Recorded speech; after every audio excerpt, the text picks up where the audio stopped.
Twitter को सबसे बड़ा थ्रेट किससे है? थ्रेड से है। फेसबुक ने जो नया नया शुरू किया है कंपनी थ्रेड, और जो लोग बोल रहे हैं कि भाई ये तो ट्विटर का कॉपी है, जो कि है भी, और जो लड़ाई चल रहा है इलॉन मस्क और मार्क जुकरबर्ग के बीच में, जानेंगे इस वीडियो में। ये भी जानेंगे क्या थ्रेड ट्विटर को टक्कर दे सकता है। सबसे पहले जानेंगे कि ट्विटर लोग क्यों यूज करते हैं या फिर किस चीज के लिए ट्विटर प्रीफर करते हैं। ट्विटर में छोटे छोटे मैसेज जिसको ट्वीट कहा जाता है वो लिखा जाता है। 2006 में ट्विटर शुरू हो गया और 2004 में फेसबुक शुरू हुआ, लेकिन फेसबुक पूरा पब्लिक 2006 में हुआ। और जिसको फोटो डालना है, वीडियो डालना है और लंबी लंबी शायरी करना है, वो जनता चली गई फेसबुक में। और ट्विटर मेनली ऑफिशियल प्लेटफॉर्म जैसे बन गया, मानो किसी कंपनी को एक अनाउंसमेंट करना है, कोई ओलंपिक में गोल्ड जीतता है उसे बधाई देना है, ये सब ट्विटर में होने लगा। छोटे मैसेज लिखने का लिमिटेशन के कारण ट्विटर एक ऑफिशियल प्लेटफॉर्म जैसा बन गया। बाद में 2010 में फोटो वाला फीचर भी ट्विटर में आया, लेकिन तब तक ट्विटर में एक सीरियस ऑडियंस बन चुका था। ट्विटर का माऊ मतलब मंथली एक्टिव यूजर 45 करोड़ है, यानी कि एक महीने में 45 करोड़ लोग ट्विटर को यूज करते हैं। और फेसबुक का मंथली एक्टिव यूजर अभी है 300 करोड़, और इतना बड़ा मंथली एक्टिव यूजर कोई भी प्लेटफॉर्म में नहीं है। 2012 आते आते इंस्टाग्राम काफी पॉपुलर होने लगा और मार्क जुकरबर्ग को होने लगा खतरा, कोई कैसे फेसबुक से आगे बढ़ सकता है। ये बात मार्क को हजम नहीं हुई। फिर क्या था, 2012 में मार्क ने इंस्टाग्राम को $1 बिलियन मतलब करीब करीब 8,000 करोड़ में इंस्टाग्राम को एक्वायर कर लिया। फिर मार्क बन गए इंटरनेट के सबसे बड़े बादशाह। फिर 2014 आते आते उनको और एक खतरा महसूस होने लगा व्हाट्सएप से। 2014 में हर दिन नए 10 लाख लोग व्हाट्सएप में साइन अप कर रहे थे। फिर क्या था, मार्क ने 1,60,000 करोड़ देके व्हाट्सएप भी एक्वायर कर लिया। अभी ये मत सोचना कि ये सब डीलिंग कैश में होती है कि मार्क जा रहे हैं, ये लो पैसा और दे दो मेरे को व्हाट्सएप, ऐसा नहीं होता है। इसमें मेनली इक्विटी में डीलिंग होती है, कैश इसमें बहुत ही कम होता है। मेनली कंपनी का इक्विटी दिया जाता है। अब व्हाट्सएप खरीदने के बाद मार्क फिर से बन गए इंटरनेट के बादशाह। फिर 2020 आते आते मार्क ने फेसबुक का नाम मेटा में बदल दिया। मेटा मतलब बहुत बड़ा। मेटा में ये बनाना चाहते थे मेटावर्स, जहां आप एक VR हेडसेट लगा के अपना अवतार सिलेक्ट करके कहीं भी कोई सा भी जगह में चिल कर सकते हो। खैर अभी तक कुछ हुआ तो नहीं। इलॉन मस्क ट्विटर में बहुत एक्टिव थे, अभी भी है। किसी का फिरकी लेना है, किसी को नीचे दिखाना है, ट्विटर में सड़क चप भाषा का इस्तेमाल करते हुए अगर आप इलॉन मस्क को देखोगे तो आपको यकीन नहीं होगा कि वो इतने बड़े बुद्धिजीवी है, स्पेस एक्स और टेस्ला जैसे के मालिक है। फिर इलॉन मस्क ने कहा सब सोशल मीडिया तो वो लग गया, ट्विटर में रख लेता हूँ। फिर उन्होंने धीरे धीरे करके ट्विटर के स्टेक खरीदना शुरू कर दिए। खरीदते खरीदते वो ट्विटर के 9% के स्टेक होल्डर बन गए। फिर ये ट्विटर के CEO को जाके ज्ञान फैलने लगे कि भाई देखो मेरे पास तो 9% का स्टेक है, तुम ये क्या कर रहे हो। कोई भी पॉलिटिशियन बोलता है तुम उसका ट्वीट डिलीट करते हो, ऐसा थोड़ी चलेगा। ट्विटर में फ्रीडम ऑफ स्पीच भी नहीं है। अभी दुनिया में कितनी भी बड़ी या फिर कोई भी कंपनी क्यों ना हो, चलना तो उसको सरकार और पॉलिटिशियन के हिसाब से ही चाहिए, नहीं तो कभी भी सरकार वो कंपनी को बंद कर सकता है। और ये बात तो अभी इलॉन मस्क खुद ही कह रहे हैं कि उनको सरकार के हिसाब से ही चलना पड़ता है। फिर इलॉन मस्क और ट्विटर के CEO के बीच में अनबन हो गई। फिर इलॉन मस्क ने कहा ट्विटर तो मैं खरीद के ही रहूंगा। फिर क्या था, उन्होंने ट्विटर को $44 बिलियन में खरीद लिया। इतनी बड़ी टेक की डील छोड़ो, कोई भी डील किसी भी इंडस्ट्री में आज तक इतनी बड़ी नहीं हुई जितनी ट्विटर की हुई। ट्विटर तब प्रॉफिटेबल भी नहीं था और ट्विटर के पास फ्यूचर प्लान भी नहीं था कि वो आगे जाके पैसा कैसे कमाएंगे। और तब इलॉन मस्क ट्विटर को 3,80,000 करोड़ में खरीद लेते हैं। जैसे ही ट्विटर में आए 80% ट्विटर के एम्प्लॉय को उन्होंने तुरंत फायर कर दिया, हटा दिया। अभी 2 दिन पहले की खबर है, ट्विटर के कर्मचारी को बिना नोटिस पीरियड के हटाने के लिए उनके ऊपर $500 मिलियन का केस चल रहा है।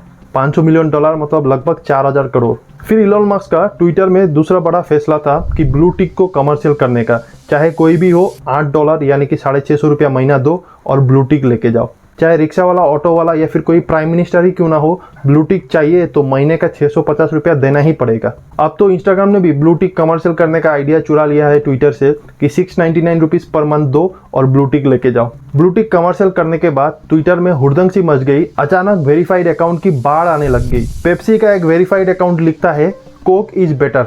फिर नेक्स्ट इलॉन मस्क का ट्विटर में दूसरा बदलाव था ट्विटर का लोगो इस चिड़िया को एक कुत्ते में बदल देना। फिर बहुत लोगों ने उनको गाली दी, ज्ञान भी दी। फिर उन सबको सुन के उन्होंने कहा ठीक है फिर चिड़िया ही रहने दो, नहीं तो अभी ट्विटर का सिंबल को कुत्ता होता। दूसरा पॉलिसी इलॉन मस्क ने ट्विटर में इंप्लीमेंट किया कि अगर वेरीफाइड अकाउंट है तो एक दिन में 10,000 पोस्ट देख पाएगा, अगर अनवेरीफाइड है तो एक दिन में सिर्फ 1,000 पोस्ट ही देख पाएगा, और अगर नया अकाउंट जो अनवेरीफाइड है वो खाली 500 पोस्ट देख पाएगा एक दिन में। इतने सारे नए नए चेंजेस के बाद ट्विटर का जनता परेशान हो चुकी थी और फिर उसी वक्त मार्क लेके आते हैं थ्रेड, बिल्कुल सही टाइम पे। मार्क ने ओपनली कहा कि थ्रेड ट्विटर का एक कंपटीशन है और जो ट्विटर का सपना था वो थ्रेड पूरा करेगा। और सपना क्या था? वही लोगों को कनेक्ट करेंगे। आपको लगता है किसी से कनेक्ट होने में आपको कोई प्लेटफॉर्म की कमी हो रही है? मार्क ने जैसे ये अनाउंसमेंट किया, इलॉन मस्क ने तुरंत ट्वीट किया कि मार्क अपने उंगली के अंदर पूरे दुनिया को रखना चाहता है, मोनोपोली करके सब सोशल मीडिया अपने पास रख के। और इसी ट्वीट के नीचे ट्विटर का एक यूजर कहता है कि जरा संभल के, मैंने सुना है मार्क जुकरबर्ग को जित्सु आता है।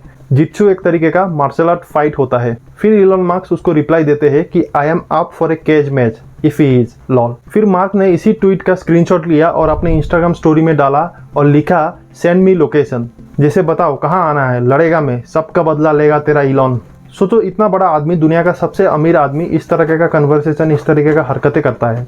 इसके बाद इलॉन मस्क लोकेशन भी भेजता है, वेगास ऑक्टेगन। ये बहुत ही फेमस जगह है जहाँ पे यूएफसी यानी कि अल्टीमेट फाइटिंग चैंपियनशिप होता है।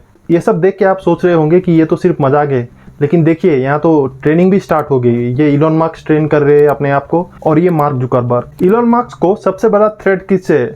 थ्रेड से है, क्योंकि थ्रेड एक इंस्टाग्राम ऐप है और इंस्टाग्राम का मंथली एक्टिव यूजर है 200 करोड़। यानी कि अगर 1/4 यूजर भी इंस्टाग्राम से थ्रेड में आ गए तो वो होता है 50 करोड़। और ट्विटर का मंथली एक्टिव यूजर है 45 करोड़। अगर 1/4 भी इंस्टाग्राम से थ्रेड में आ गए तब भी वो ट्विटर से बड़ा होगा। अभी थ्रेड में लॉगिन करना भी बहुत ही आसान था। आपको खाली थ्रेड इंस्टॉल करना है, फिर थ्रेड ओपन करके लॉगिन वाई इंस्टाग्राम करना है। फिर क्या था, खत्म हो गया। ना आपको वेरिफिकेशन करना है, ना ओटीपी, ना फोन नंबर, ना यूजर नेम, ना फोटो, कुछ भी नहीं डालना है। सब कुछ थ्रेड इंस्टाग्राम से अपने आप ही इंपोर्ट कर लेगा। अभी थ्रेड क्या है? सेम ही है जैसा ट्विटर है।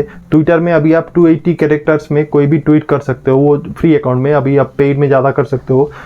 और थ्रेड में आप 500 कैरेक्टर में कर सकते हो, लाइक कर सकते हो, कमेंट कर सकते हो, रीपोस्ट वही है जो रीट्वीट है। किसी का पोस्ट को आप फिर से आपका अकाउंट से पोस्ट करना, वही है सेम टू सेम ट्विटर। और लेकिन इसमें इंस्टाग्राम का भी मिक्स है। इसमें आप फोटो भी डाल सकते हो, जैसे इंस्टाग्राम में आप 10 फोटो डाल सकते हो, इसमें भी आप उसी तरीके से 10 फोटो डाल सकते हो।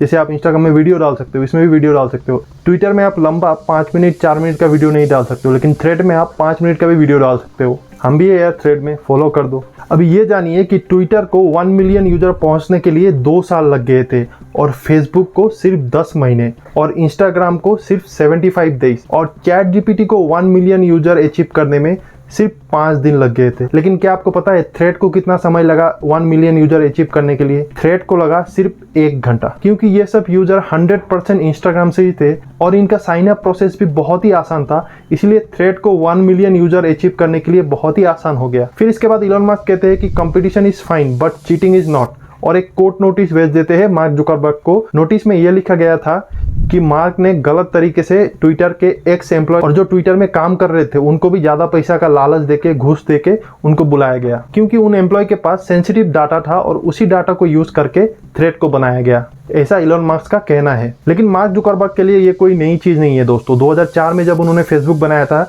उन्होंने अकेले नहीं बनाया था, 3 कॉलेज के सीनियर भी थे। मार्क ने उन कॉलेज के 3 सीनियर को कहा कि हमें कॉलेज के लिए एक कनेक्शन ऐप बनाना चाहिए, harvardconnection.com, जहां सब कॉलेज के स्टूडेंट आके अपना अकाउंट खोल सके और एक दूसरे से कनेक्ट हो सके। बाद में मार्क ने उसी वेबसाइट को फेसबुक में बदल दिया। उन 3 सीनियर ने जिन्होंने इस प्रोजेक्ट में काम किया, उन्होंने ये बात जाके अखबार वालों को बताया और कॉलेज में बताया। फिर धीरे धीरे फेसबुक पॉपुलर होने लगा। फिर काफी अखबार वाले मार्क जुकरबर्ग के पीछे पड़ गए कि भाई ये 3 लोग तेरे पे इल्जाम लगा रहे हैं, इनके पास सबूत भी है, इनके कंप्यूटर में पूरा प्रोजेक्ट का फाइल भी है। फिर मार्क ने कहा भाई पैसा ले लो लेकिन अखबार में प्लीज कुछ मत छापो। लेकिन 2-3 अखबार वाले ईमानदार निकले। फिर मार्क जुकरबर्ग ने उनका ईमेल हैक करके उनका सारा मैसेज डिलीट कर दिया। कैसे हैक किया? उन अखबार वालों का फेसबुक में ही अकाउंट था। फिर बाद में जाके उन 3 सीनियर ने मार्क जुकरबर्ग के ऊपर एक कोर्ट केस किया। फिर मार्क जुकरबर्ग वो कोर्ट केस हार जाते हैं और बकायदा 150 करोड़ मुआवजा के तौर पे उन 3 सीनियर को मार्क जुकरबर्ग को देना पड़ा और फेसबुक का शेयर भी देना पड़ा। अगर आपको ये वीडियो अच्छा लगा हो तो वीडियो को लाइक और चैनल को सब्सक्राइब जरूर कीजिएगा। जय हिंद।